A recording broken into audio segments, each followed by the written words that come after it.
여러분 안녕하십니까? 라디오 전망대 송유라입니다. 하루 사이에 공기가 달라졌습니다. 어제까지만 해도 언제 가을이 오나 했는데요. 밤에 에어컨을 틀지 않고도 시원해질 만큼 더위가 누그러졌습니다. 이런 변화가 단 하루 만에 생긴 것도 신기한데요. 생각을 해보면 영원할 것 같았던 우리의 건강도 관계도 성과도 우리가 소중하게 움켜쥐고 있었던 것들이 하루아침에 사라질 수 있겠구나 싶습니다. 어제 기승을 부렸다가 오늘 사라지고 있는 이 더위처럼요. 지금 보고 알고 있는 게 다가 아니구나. 나에게 주어진 모든 것들이 다 소중해지는 것 같습니다. 반대로 월세도 전세도 올라서 사는 게 걱정인 서민들, 경기 절벽 앞에 위태롭게 서 있는 자영업자들, 삶이 어려운 분들에게는 하루아침에 희망적인 상황이 펼쳐질 수도 있겠다라는 희망의 메시지가 됐으면 좋겠습니다. 계절이 바뀌는 게 아주 느린 것 같아도 단 하루 만에 달라지는 것처럼 말이죠. 오늘 라디오 전망대가 준비한 내용입니다. 지역 소식들 뉴스브리핑 통해 들어보고요. 정치 한판 대기실, 정치 한판까지 준비되어 있습니다. 잠시 후에 뵙죠.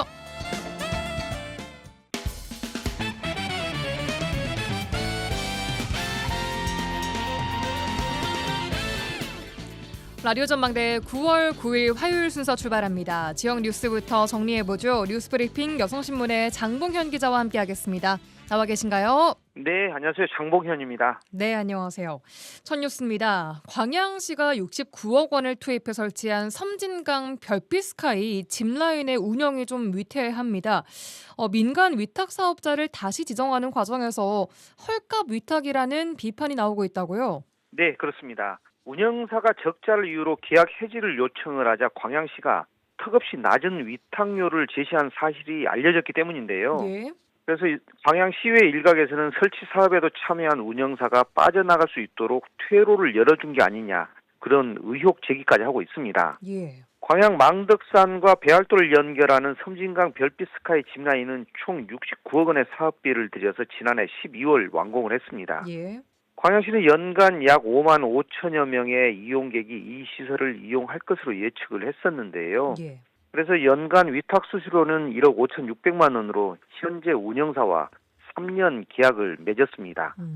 하지만 실제로는 개장 후 7개월 동안 이용객이 3,910명에 그치면서 예상에 턱없이 못 미치는 그런 실적을 기록을 했습니다. 예.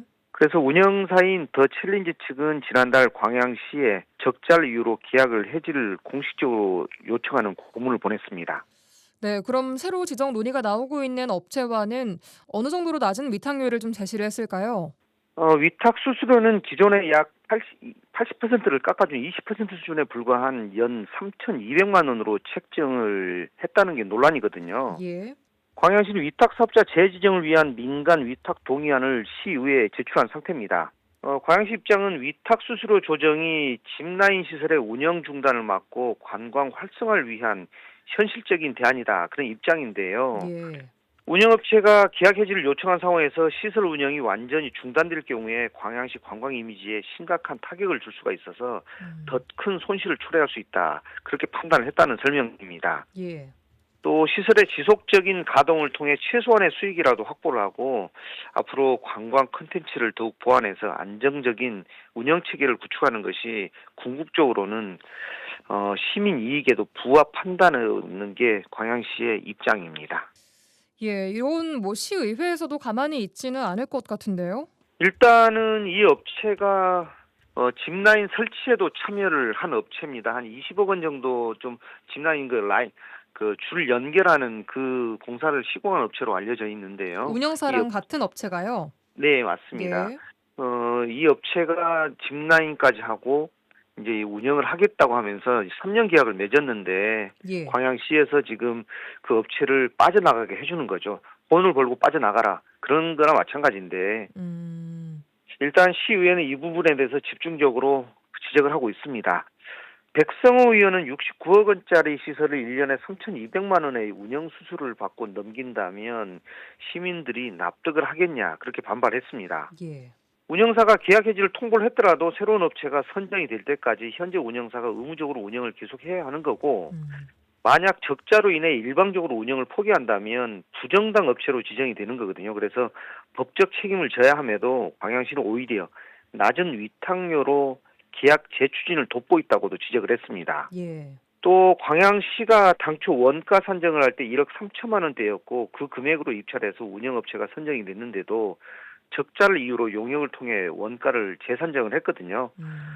그래서 뭐 정당한 절차라면 기존 원가 기준으로 재입찰을 진행을 하고 응찰자가 없을 경우에 단계적으로 감액을 한 후에 마지막으로 운영자가 없을 때 원가 재산정을 고려해야 하는데 이런 부분도 지켜지지 않은 겁니다. 예. 특히 앞서 제가 말씀드렸다시피 현재 운영사가 설치 사업에도 직접 참여를 했었거든요. 예. 그래서 광양시가 운영사에 이익만 주고 사업에 손을 뗄 수 있도록 길을 열어주려 한다. 그런 지적이 나오는 이유입니다. 예, 광양시 입장에서는 뭐 어쩔 수 없는 대안이었다라고 이야기를 하고 있지만 지적이 나오는 것은 좀 불가피해 보입니다. 어떻게 될지 좀 지켜봐야 될 것 같습니다. 자, 다음 소식입니다. 유명 식당과 숙박업소 불친절 잔반 재사용 논란을 빚은 여수시가 일반 음식점에 대한 추가 점검을 또 벌였는데 행정처분을 받은 곳들이 좀 있네요. 네, 여수시는 지역 내 일반 음식점에 대한 친절 위생 집중 점검에서 부적합 사항이 확인된 업소를 대상으로 재점검을 벌였는데 모두 28곳을 적발했습니다. 예. 앞서 여수시는 지난달 11일부터 14일까지 전 일반 음식점을 대상으로 친절 위생 점검을 진행을 해서 1,318개 업소에 개선 명령 공문을 발송을 했었거든요. 예. 이후 같은 달 27일부터 지난 5일까지 8일간 현장 재점검을 실시를 해서 식품위생법 관련 규정 이행 여부를 확인했었고요. 예. 점검 결과 대부분 업소는 지적사항을 개선했지만 일부 28개 업소에서 건강진단 미수검 또 위생복 미착용, 위생불량 등이 적발돼서 이렇게 과태료 처분을 받은 겁니다. 예. 여수시는 앞으로 중점관리 등급제를 도입해서 불친절 위생 불량 업소에 대해서는 엄격 관리를 하고 우수 업소에 대해서는 각종 혜택 제공을 하겠다 그렇게 밝혔습니다. 예. 참고로 지역 식당의 불친절 사례 재발 방지를 위해서 오는 19일까지 1인 식사가 가능한 혼밥 식당도 모집을 하고 있는데요. 예. 이 혼밥 식당에서는 여수 대표 먹거리라고 할 수가 있는 게장정식이나 갈치조림, 서대 회무침 등을 1인분으로 제공할 수 있는 그런 업소라고 보시면 되겠습니다. 알겠습니다. 자, 마지막 소식입니다. 올해 수능 응시 원서가 접수됐네요. 네, 맞습니다.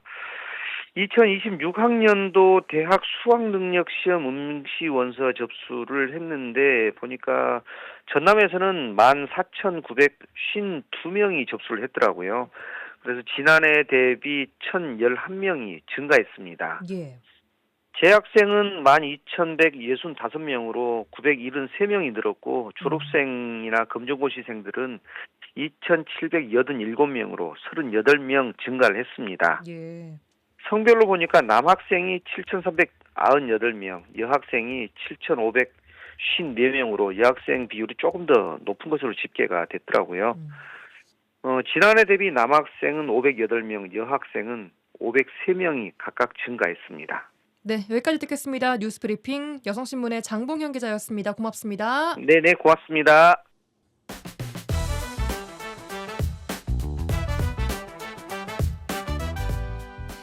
복잡하고 어려운 뉴스 때문에 정치 토론 어려우십니까? 잠시 뒤에 있을 정치 한판 이슈들 친절하게 풀어주는 정치 한판 대기실 시간입니다. 김진호 아나운서와 함께합니다. 어서 오세요.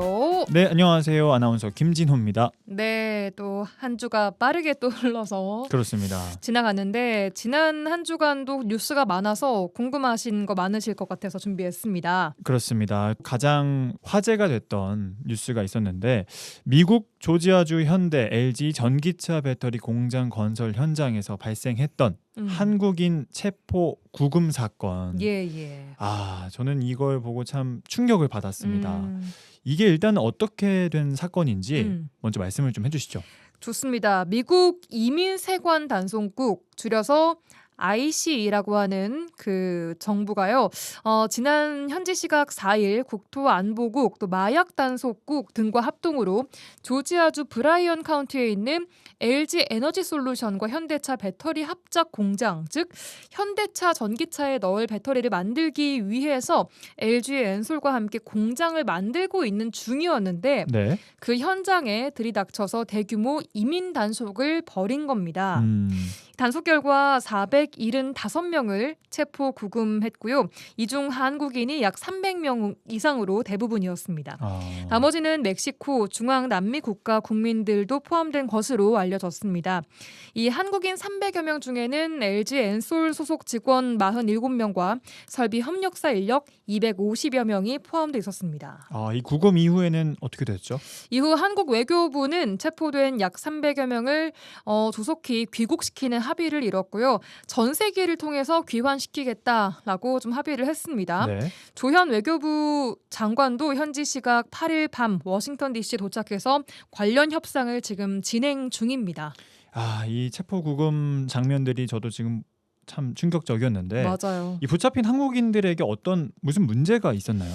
그렇죠. 한국인들에게 불법 체류 비자 문제가 있었습니다. 미국에 일을 하러 갔는데 일할 수 있는 취업 비자가 아닌 관광 출장용 비자, 그러니까 B1 혹은 에스타로 들어가서 실제로는 공사장에서 일을 한 것이 문제가 된 건데요.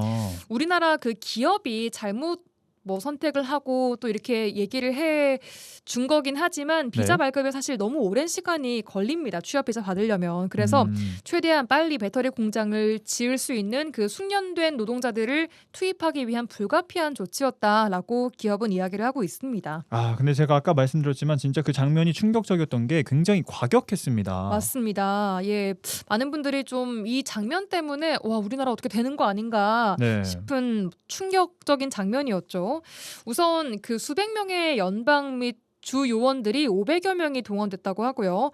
헬기, 드론, ATV, 장갑차 등 동원된 군사작전 수준의 단속이었다고 그러네요. 합니다. 네. 또 공개된 영상을 보면요. 마치 흉악 범죄자를 대하듯이 쇠사슬로 양 발목, 양 팔, 몸을 다 칭칭 묶고 휴대폰을 압수하고 또 서류에 압력을 받고 서명하게 하는 등 강압적인 체포 방식이 좀 논란이 됐습니다. 거기에다가 또 구금 시설까지 또 열악했다고 들었습니다. 그렇습니다. 한국인들이 구금돼 있는 조지아 포크스톤 구금소는 정식 구치소가 아닌 처리센터로 ICE가 체포한 외국인 체류 신분과 혐의 등을 조사하고 또 추방을 비롯한 처리 방침을 결정할 때까지 두는 임시 장소인데요. 네. 과거 미 국토안보부 불시검사에서 인권, 의료 등의 문제로 비판을 받은 적이 있습니다. 이 공간이.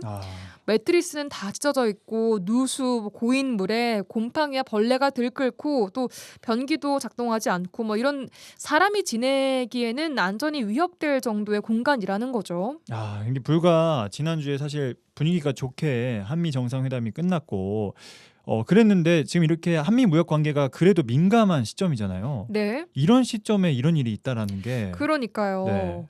특히 한국 대기업이 대규모 투자를 약속한 직후에 벌어진 일이기 때문에 한국인들에게는 좀 충격적인 당황스러운 뉴스였기도 한데요. 그리고 트럼프가 벌써 이렇게 뒤통수를 친다고? 라는 생각도 드는 게 사실입니다. 그렇습니다. 자, 어쨌든 트럼프는 한국과의 관계와는 별개로 자국민 보호주의를 펼치고 있기 때문에 외국인들이 와서 미국인의 일자리를 빼앗는 것은 절대 안 된다라는 걸 한 번 더 보여준 정치적인 액션이라고 좀 보여집니다. 그런데 제가 느끼기에는 미국은 계속 미국에 투자해라, 미국에 공장 지어라 하고 있는 걸 우리가 그렇게 하겠다고 미국에 투자해서 공장을 짓고 있던 거라고 알고 있거든요.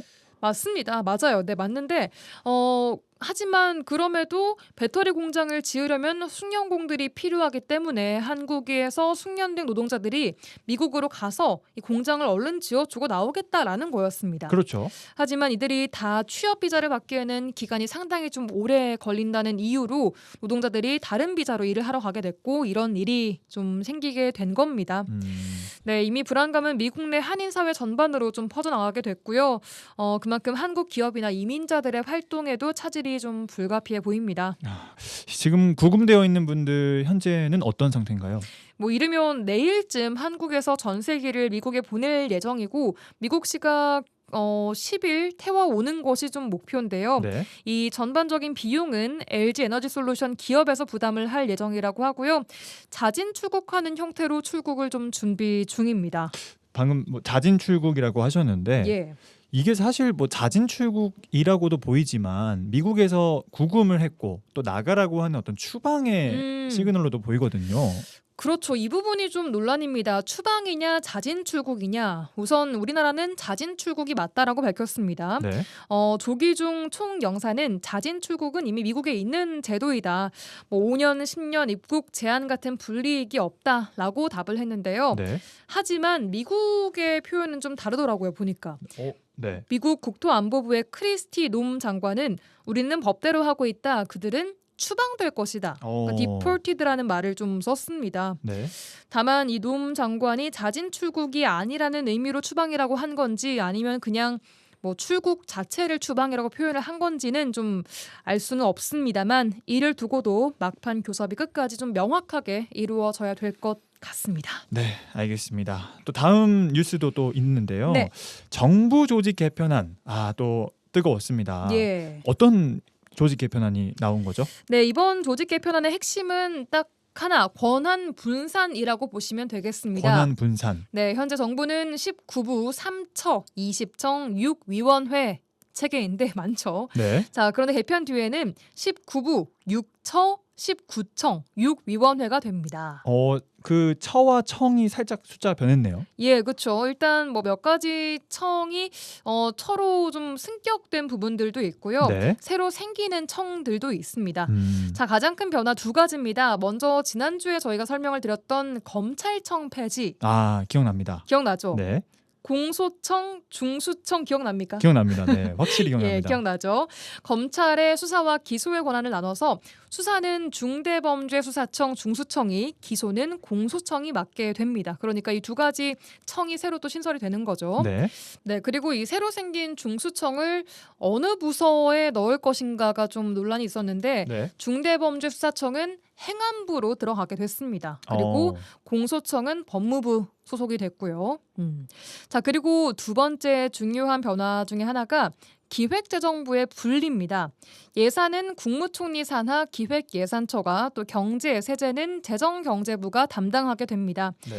이 밖에도 환경부는 기후에너지환경부로 확대가 되고요. 방송통신위원회 대신에 방송미디어통신위원회가 새로 생기면서 방통위가 좀 사라지게 됩니다. 그리고 통계청과 특허청도 각각 처로 승격이 됩니다. 상당히 많은 변화가 있네요. 그렇습니다. 정부는 권력 집중을 줄이고 또 미래 과제에 대응하기 위한 개편이라고 설명을 하고 있는데요. 정치적 의도가 있다는 비판과 함께 예산 검찰 기능 분리로 초기에 혼선이 좀 커질 것이다. 이런 우려 또한 적지 않습니다. 네, 실제로 또 어떤 의견들이 있으신지 잠시 후 정치 한판에서 제가 또 자세히 들어보겠습니다. 알겠습니다. 정치 한판에서 자세한 이야기 더 여쭤보도록 하겠습니다. 김진호 아나운서와 함께했습니다. 고맙습니다. 고맙습니다.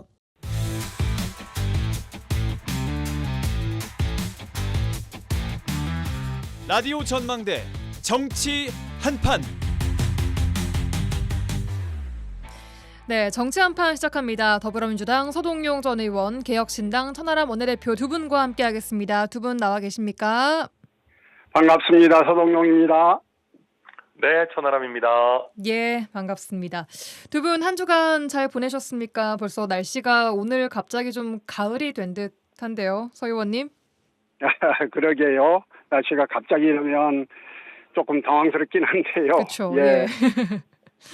저는 이제 쭉 진행해 오던 여순 사건 소송이 예. 구내 유족회 희생자 21분 정도 되는 그 소송이 지금 9월 18일 날 선고가 있어요. 예. 그러면 이제 저희가 처음에 작년 11월, 12월 그때 제기했던 소송들은 이제 곧 한두 달 내로 선고가 있을 것 같아서 예. 마지막 준비 좀 계속 좀 점검하면서 그렇게 보내고 있습니다. 예, 이제 여순도 한 달 앞으로 좀 다가왔는데 결과가 잘 나올 수 있기를 좀 기다려 보겠습니다. 천 대표님은 한 주간 어떻게 보내셨습니까? 네, 저도 이제 정기국회가 시작이 돼서요. 오늘은 또 민주당 대표의 연설도 있었고, 이제 뭐 상임이나 뭐 이런 부분들이 이제 좀 돌아가다 보니까 국회에서 나름대로 분주하게 지내고 있습니다. 근데 네. 한여름일 때보다 저도 좀 덩치가 있다 보니까 날씨가 시원해져서 훨씬 더 이렇게 일을 하기에 좀 훨씬 좋아지지 않았나 뭐 그렇게 생각합니다. 예. 자, 좋습니다. 오늘 주제 토크 바로 들어가 보도록 하죠. 자, 첫 소식은 조국혁신당 이야기를 안 해볼 수가 없습니다. 조국혁신당이 당내 성비위 사건 관련해서 지도부 총사퇴를 결정했습니다. 자, 이 관련 내용 어떻게 지켜보고 계십니까? 서동영 의원님? 조국혁신당이 만들어지고 나서 가장 큰 위기인 것 같아요. 예.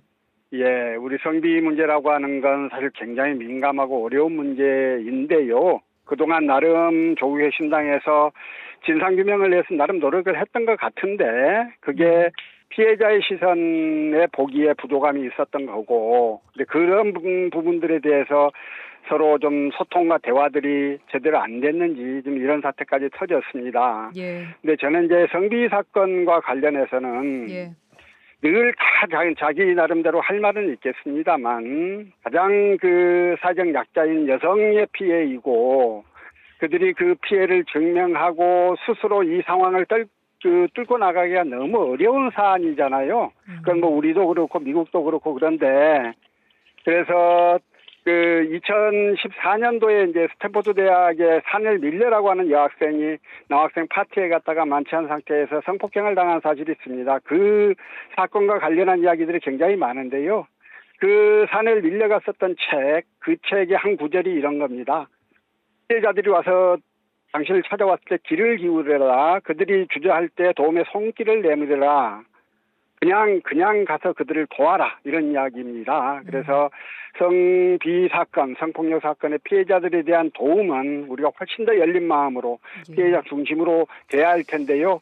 그런 부분에 대한 부족함이 있었다면 조국혁신당도 허심탄회하게 모두 사과하고 지금이라도 제대로 된 진상 규명과 가해자에 대한 처벌을 위한 노력들을 더 해나가야 할 것으로 생각됩니다. 예. 선 대표님께서는 국회 내에서 이 조국혁신당 사건 어떻게 지켜보고 계십니까? 또 분위기는 또 어떻습니까? 네, 뭐 조국혁신당은 사실상 이제 굉장히 어려워진 상황이 아닌가 생각을 합니다. 많은 민주당 의원분들도 조국혁신당이 뭐 지방선거나 아니면은 뭐 내부적으로 어떤 성과를 내기가 굉장히 어려워진 상황 아닌가 이렇게 많이들 보시는 것 같고요. 예. 그러니까 이제 뭐 글쎄요, 뭐 최강욱 전 의원의 어떤 뭐 코멘트를 포함해서 조국 전 대표의 대응이나 이런 것들이 총체적으로 굉장히 안 좋았죠.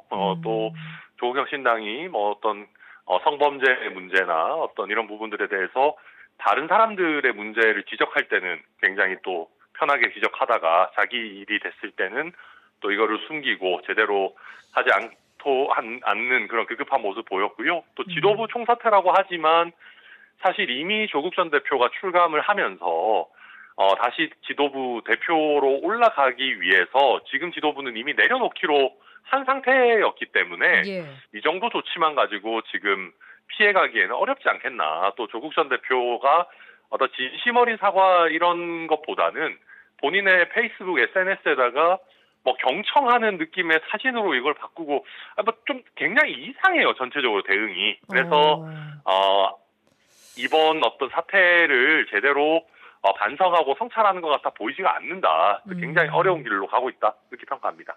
예. 당내 뭐 비대위원장 관련돼서도 뭐 조국 전 대표가 등판해야 한다 이런 방안이 나오고 있는데 어떻게 해야 된다고 보십니까, 전 대표님? 저는 지금 상황에서 조국 전 대표 대응이 이제 안 좋았잖아요. 그러니까 예. 본인이 구금되어 있는 기간 동안은 당원이 아니었기 때문에 뭐 할 수 없었다. 근데 그렇게 생각하는 국민이 과연 얼마나 있으시겠습니까?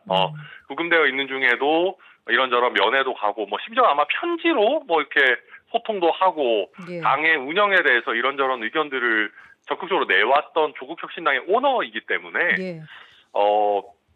그리고 이제 구금 상태에서 벗어난 사면 이후에도 예. 굉장히 적극적으로 정치 행보들 이어나가면서 SNS 활발한 활동했는데 그 와중에 피해자와 소통할 수 없었다. 글쎄요. 저는 조국 전 대표가 이제는 뭐 지금 와서 다시 비대위원장 된다 이런 거는 너무 이상한 것 같고요. 예. 조금 차분한 반성과 성찰의 시간을 가지시는 게 맞지 않겠나 생각합니다. 알겠습니다. 서동용 의원님, 이 조국혁신당과 앞으로 민주당과의 관계는 좀 어떻게 될 거라고 보십니까?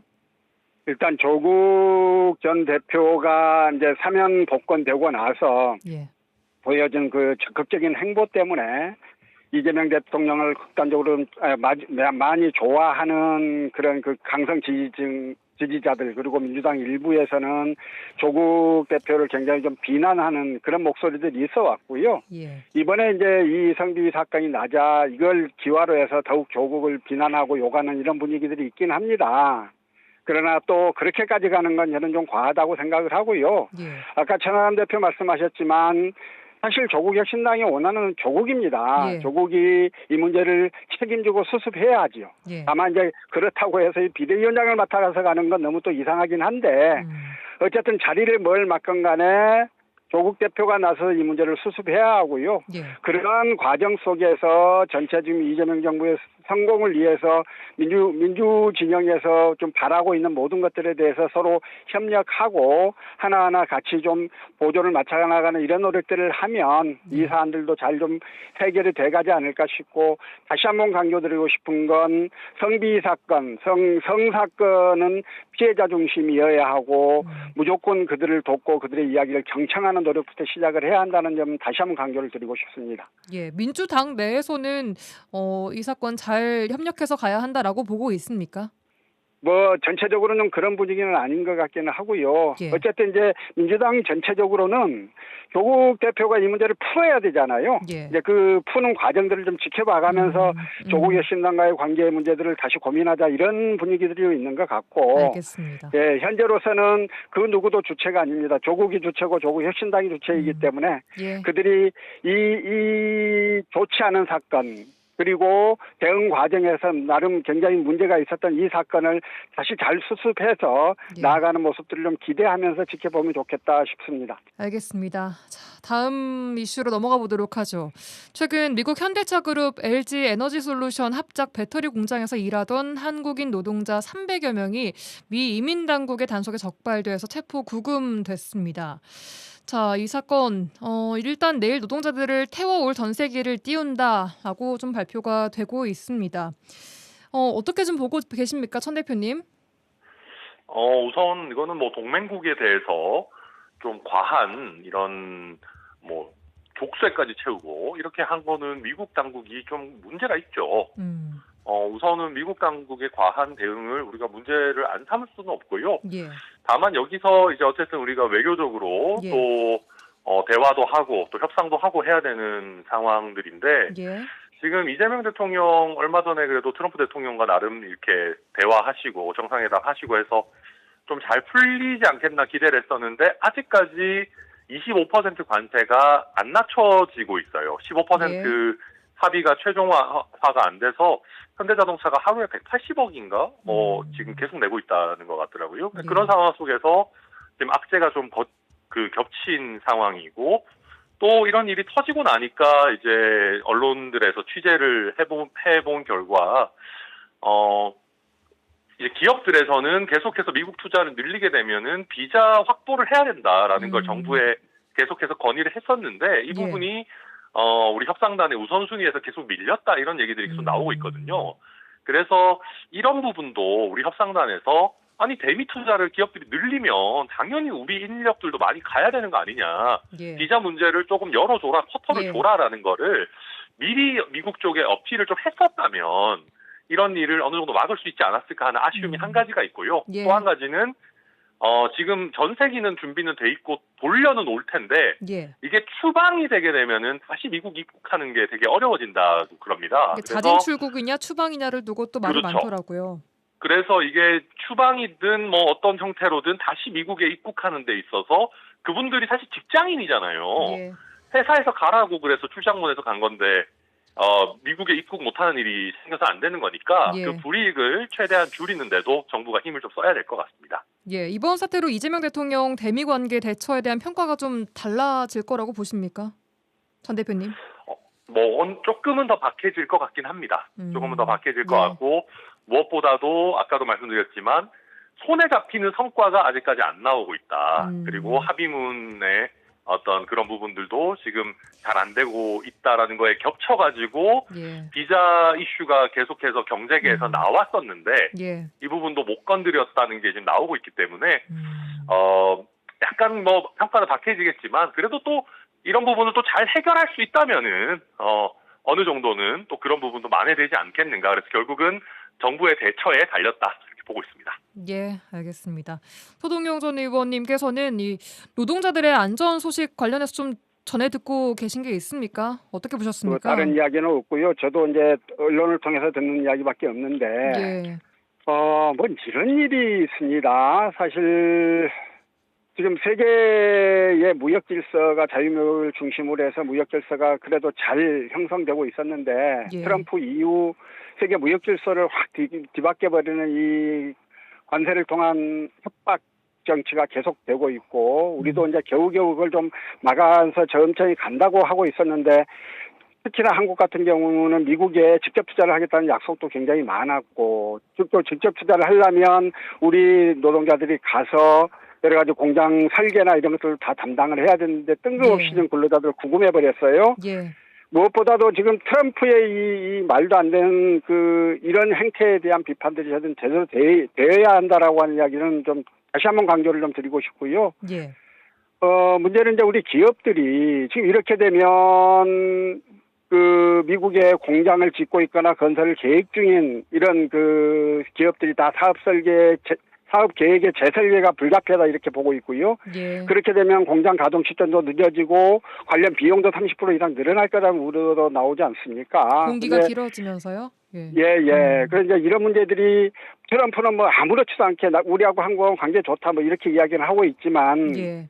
사실 우리는 그동안 이번 사태를 계기로 해서 우리 노동자들이 또 우리 기술 인력들이 가서 대미 투자 약속에 기한 어떤 기계 설비나 공장의 증설이나 하는 것들을 하는 과정에 있어서의 안정성 확보를 미국한테 제대로 요구해야 할 것으로 보여지고요. 예. 만약 그 부분이 제대로 약속이 이행되지 않거나 확신을 주지 못하면 우리는 재미 투자 약속 자체를 다시 한번 고민을 해봐야 되는 문제가 아닌가 할 정도로요. 이 문제의 의미가 저는 굉장히 크다고 생각합니다. 그래서 앞으로 한국 정부가 미국 정부와 대응해서 좀 더 당당함을 가지고 이 문제에 앞으로 안전하게 우리 기업들이 가서 활동할 수 있는 대책 마련을 미국 측에 요구해야 되는 게 아닌가 싶고 좀 더 당당함을 가지고 나갔으면 좋겠다 하는 말씀을 드리고 싶습니다. 예. 협상단에 비자 문제가 빠져 있다는 천 대표님 지적은 어떻게 보셨습니까? 글쎄요, 그게 이제 기업들에서는 지금 당장 전문 인력이 당장 필요한데 이제 비자 문제가 지금 이야기 논의돼갖고 풀 수 있겠느냐 하는 불만들도 좀 있는 것 같고요.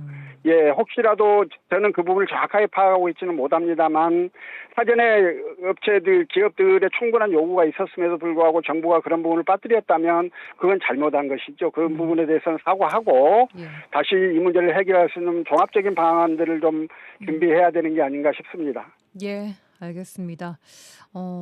내일 전세기를 띄워서 잘 돌아올 수 있게 되기를 좀 바라겠습니다. 내일 지켜보도록 하죠. 자, 다음은 정부 조직 개편안 살펴보도록 하겠습니다. 최근 고위당정협의회에서 확정한 정부 조직 개편안 발표가 됐는데 현재 19부 3처 20청 6위원회가 19부 6처 19청 6위원회로 바뀌었습니다.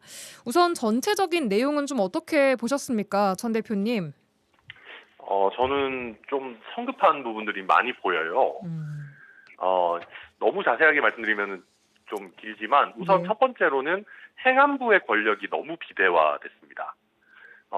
우리나라에 존재하는 모든 수사기관이 사실 행안부 산하로 들어가게 됐거든요. 경찰청과 국가수사본부가 기존에 있었고 그다음에 여기 중수청까지 행안부 소속이 되면 우리나라의 1차 수사기관은 다 들어가는 겁니다. 이미 국정원의 대공수사권도 경찰한테 갔기 때문에 진짜 1차 수사권 전부가 다 행안부에 간다는 건데 이게 한번 생각해 보시면은 윤석열 정부로 조금 시간을 돌려보면 윤석열하고 이상민만 이게 뜻이 맞으면 수사기관 전체의 컨트롤이 가능하다는 얘기가 되거든요. 그러면 수사기관 상호 간의 견제와 균형은 도대체 어떻게 하자는 건지, 이거 괴물행안부의 탄생을 지금 목도하고 있는데 이거는 퇴보다라고 보여지고요. 이게 검사나 법무부가 너무 미워서 극단적으로 지금 행안부에 집중을 하고 있다. 이거 굉장히 큰 문제고요. 또 한 가지는 이진숙 방통위원장, 그러니까 예. 방통위원장이 미워서 쫓아내고 싶은 마음은 저도 이해는 하는데, 근데 그렇다고 위원장 쫓아내려고 방통위를 없애고 이름을 뭐 살짝 미디어 하나 더 붙여가지고 옛날에 뭐 아내 유혹 이런 거 보면 점 하나 찍고 돌아오듯이 예. 다시 돌아오는 형태로 해놨어요. 근데 이게 위원장 쫓아내자고 국가기관을 이런 식으로 그냥 마음대로 점 하나 찍고 다시 해도 되는 건가? 너무 이상하다고 저는 생각하고요. 예. 그다음 마지막으로 금융감독 기능이 너무 분산이 많이 됐어요. 예전에 이제 금융위원회랑 금융감독원 정도로 2개 정도였는데, 정책 기능은 뭐 기재부 쪽에 떼서주고 금융감독위원회는 별도로 있고 또 금융감독원과 뭐 소비자보호원 막 예. 나누고, 그러니까 너무 지금 약간 과도한 부분들이 많이 보여서 예. 충분한 검토가 과연 된 것인가 좀 걱정스럽게 보고 있습니다. 그중에 가장 좀 우려스러운 거는 행안부 권력이 너무 비대해졌다. 그렇죠. 이게 이제 미국으로 치면은 중수청이 FBI 같은 거를 모델로 한 거잖아요. 예. 근데 FBI가 미국의 내무부 소속은 아니거든요. 이게 뭐 경찰을 관리 감독하는 쪽하고 분리되어 있습니다. 법무부 소속으로 해서. 예. 그래서 저도 이게 뭐 꼭 법무부 소속이어야 된다, 어디여야 된다, 그거 말고도 지적할 부분이 수도 없이 많기 때문에 예. 할 얘기는 많지만, 근데 이걸 행안부로 1차 수사기관을 다 몰아놓은 거는 이거 나중에 되면은 이거 분명히 문제 생길 거다. 저는 걱정이 됩니다. 알겠습니다. 서동영 전 의원님께서는 이번 정부 조직 개편안 어떻게 지켜보셨습니까? 예, 이제 검찰의 기능을 수사와 기소로 분리하고 2개를 떼어내야 한다라고 하는 건 저는 뭐 국민적 동의가 있는 사안이라고 생각을 하고요. 검찰청 폐지요. 그랬을 때 이제 수사권을 어디다 갖다 놓을 거냐의 문제, 그건 이제 중수청을 설치하자라고 하는 것까지는 크게 그 문제제기가 없는 것 같은데, 중수청의 소속을 행안부로 할 거냐 법무부로 할 거냐를 가지고 많은 논란이 있었습니다. 이제 그걸 오랜 논란 끝에 한 가지 결정을 한 거예요. 네. 그 문제에 대해서는 우려하시는 분들의 많은 의견도 충분히 일리가 있고, 또 그렇게 주장하시는 분들의 의견도 충분히 일리가 있는 부분들이 있기 때문에 앞으로 이제 이왕 결정이 된 거에 대해서는 운영 과정을 통해서 문제가 생기지 않도록 서로 노력해야 되는 게 아닌가라는 생각이고요. 그런 몇 가지 부분들을 제외하면, 예컨대 재경부를 예산기능하고 재경부하고 나누자라고 하는 건 오래전부터 있어 왔던 이야기지요. 그리고 환경부를 기후에너지 환경부로 재편하자라고 하는 것도 오래전부터 요구들이 있어 왔던 부분들입니다. 그래서 전체적인 정부 조직 개편안은 오랜 동안 우리 사회가 논의해왔던 문제들이 어느 정도 좀 반영된 것으로서 저는 좀 잘 된 게 아닌가 싶기는 하고요.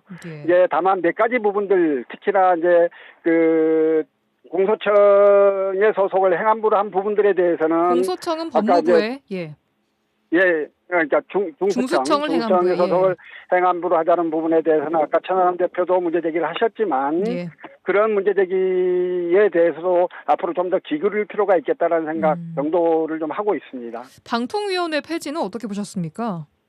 일단 방송 정책 기능을 일원화하자. 그래서 방송미디어통신위원회를 신설하면서 방통위하고 과학기술정보통신부로 나눴던 방송통신 기능을 일원화해낸 거거든요. 그러면서 과기정통부 장관이 부총리를 겸하도록 함으로써 과학기술 영역이 우리 사회에서 차지하는 위치나 우리 미래를 위한 과학 통신 기술의 중요성을 충분히 고려한 정부 조직 개편이 있었다고 보고요. 저는 이게 이진숙 한 사람 쫓아내기 위해서 이랬을 거라고 하는 비판에 대해서는 그거는 그거 아닐 거라고 생각합니다. 그러니까 위원회의 변경이 주는 충분한 이유가 있고, 그 과정에 이진숙 위원장 문제가 나올 수는 있겠습니다만 그게 목적이어서 위원회를 그렇게 바꿨다, 그렇게 보지는 않습니다. 알겠습니다.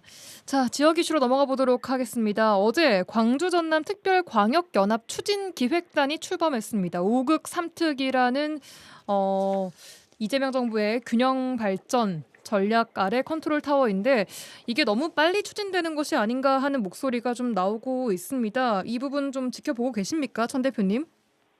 네, 저는 근데 이게 이제 특히 행정 통합 같은 경우는 초반에 속도를 좀 내더라도 예. 오래 걸립니다. 그래서 이제 저는 논의를 빨리 시작하는 것 자체는 나쁘다고 생각하지 않습니다. 저도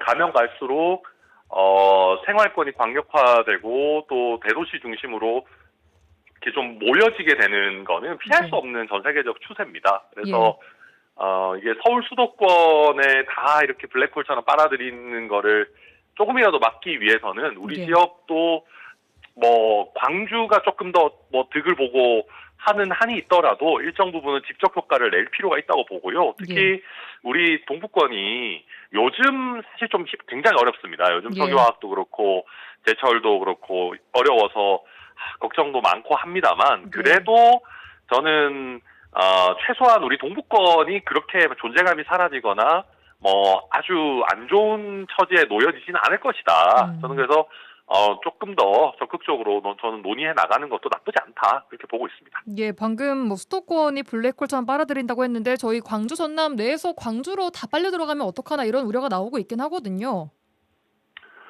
네, 그런 우려가 우리가 이제 당연히 부울경 통합이나 이런 것들을 하면서도 나오는데요. 통합 창원시 같은 경우를 예로 들어봤을 때도 나름대로 행정 통합을 한다고 해서 기존의 마산이나 진해의 기능이 완전히 사라지거나 그러지는 않습니다. 그래서 시너지를 내면서도 특히 우리 전남 동부권은 굉장히 이제 큰 장치 산업들 위주로 되어 있잖아요. 그렇기 때문에 이게 오히려 좀 단위가 커지고 단체장이 더 큰 대기업들과 이제 더 소통을 하는 게 원활해지면 우리 동부권이 가진 이점들도 더 잘 발휘될 수도 있다. 저는 그래서 너무 그렇게 두렵게만 볼 일은 아니지 않나 생각하고 있습니다. 예, 지지난주에도 행정통합은 피할 수 없는 흐름이라고 하셨는데 그 같은 기조로 또 말씀해 주신 것 같습니다. 서 의원님께서는 지지난주에 이 통합이 성공적으로 되려면은 구체적인 계획이 더 빨리 나와야 한다라고 말씀 주셨는데요. 이번 이제 기획추진단도 출범했는데 이거 어떻게 보고 계십니까, 서 의원님? 예, 이게 특별광역연합 출범을 선언했던 게 지난 27일이고요. 이번에 이제 추진기획단 출범하고 11월 달에 합동추진단을 확대 개편해서 인력과 조직을 복강하고 실질적인 출범 준비에 속도를 내겠다 이런 계획들인 걸로 알려지고 있습니다. 저는 그러니까 메가시티의 필요성도 분명히 있겠고 통합의 장점들이 분명히 있을 거라고 생각을 합니다. 그러나 부울경 통합 논의가 결국은 실패하지 않았습니까? 그게 쉬운 문제들이 아닌 거거든요. 그리고 이 통합을 통해서 갖는 시너지와 또 통합 과정에서 주민들이 갖는 여러 가지 좀 우려 이런 것들을 해소하는 많은 노력들이 있어야 될 거예요. 그래서 목표 정해놓고 거기에 막 달려가듯이 가면 안 되는 거다. 저는 더 많은 논의가 필요하다. 그리고 논의의 과정들을 거쳐가면서 하나하나 그 단계에 맞게 이것들을 추진해야 되는 게 맞지. 이게 특별광역연합 요거 딱 목표로 정해놓고 거기만 꼭 달려가고 그거만 이루어내면 모든 문제가 해결되는 게 아니다. 그런 이야기를 좀 드리고 싶고요. 저희가 그동안에 이제 인구 변화들을 좀 보면 우리 광주 전남뿐만이 아니고 광역도의 인구들이 제일 먼저 광역시로 빠져나가고 광역시 인구가 그다음에 수도권으로 빠져나가는 연쇄적인 그 인구 탈출의 그 흐름들을 저희가 볼 수 있거든요. 그래서 이제 광주와 전남이 정말로 하나가 됐을 경우 어떤 시너지를 낼 것인지에 대해서 어떻게 우리 주민들의 삶이 더 나아질 것인가에 대해서 좀 더 구체적이고도 좀 큰 그림들을 주민들한테 제시할 수 있어야 주민들이 거기에 흔쾌히 마음을 싣고 같이 하자고 좀 협력을 할 겁니다. 지금 저는 한편으로는 논의는 필요합니다만 너무 속도가 빠른 것 같아서 좀 우려감은 갖고 있습니다. 알겠습니다. 자, 오늘 이쯤 듣도록 하겠습니다. 정치 한판 더불어민주당 서동용 전 의원, 개혁신당 천하람 원내대표 두 분과 함께했습니다. 오늘도 고맙습니다, 두 분. 수고하셨습니다. 네, 감사합니다.